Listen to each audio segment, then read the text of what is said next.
Mais revenons aux revendications des manifestants soignants. La revalorisation des salaires doit permettre de rendre les métiers de l'hôpital plus attractifs, et ce pour éviter la pénurie de personnel.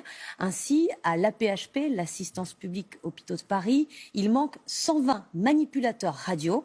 Cela signifie qu'il arrive qu'on ne puisse pas réaliser d'IRM. Margot Subra-Gomez, Théo Souman et Annie Triboire.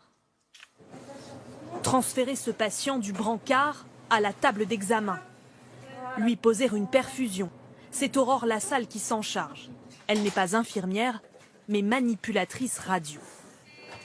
Monsieur, ne bougez pas, ça dure 2 minutes. Après 3 ans d'études, elle travaille dans cet hôpital privé. On fait tout l'accompagnement du patient. On l'installe, on réalise son examen, on traite les images et après on le réinstalle dans son lit. On a plus le côté technique. Mais le côté soignant, tout le monde ne se rend pas compte de tout ce qu'on fait avec le patient, quoi. Des tâches physiques, techniques, pour un salaire autour de 1 800 € qu'elle souhaiterait voir revalorisé. Au bloc de radiologie interventionnelle, les manipulateurs doivent porter des tabliers de plomb pour se protéger des rayons X. Et ce petit boîtier, un dosimètre. Si on a beaucoup été irradié, au-delà des limites autorisées, on est contacté. Les accidents de rayons sont très rares, mais le risque existe. Les manipulateurs radio ont la responsabilité de leurs appareils.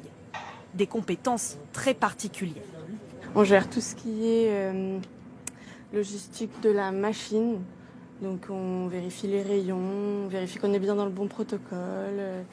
Des machines qui évoluent en permanence. Les manipulateurs radio se forment donc tout au long de leur carrière et aimeraient que cela soit mieux reconnu.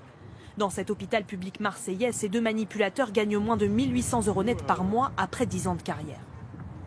Les salaires, ils n'ont pas bougé depuis 10 ans, les grilles elles restent inchangées. Donc c'est vrai que nos compétences ont augmenté, mais nos salaires restent figés malheureusement.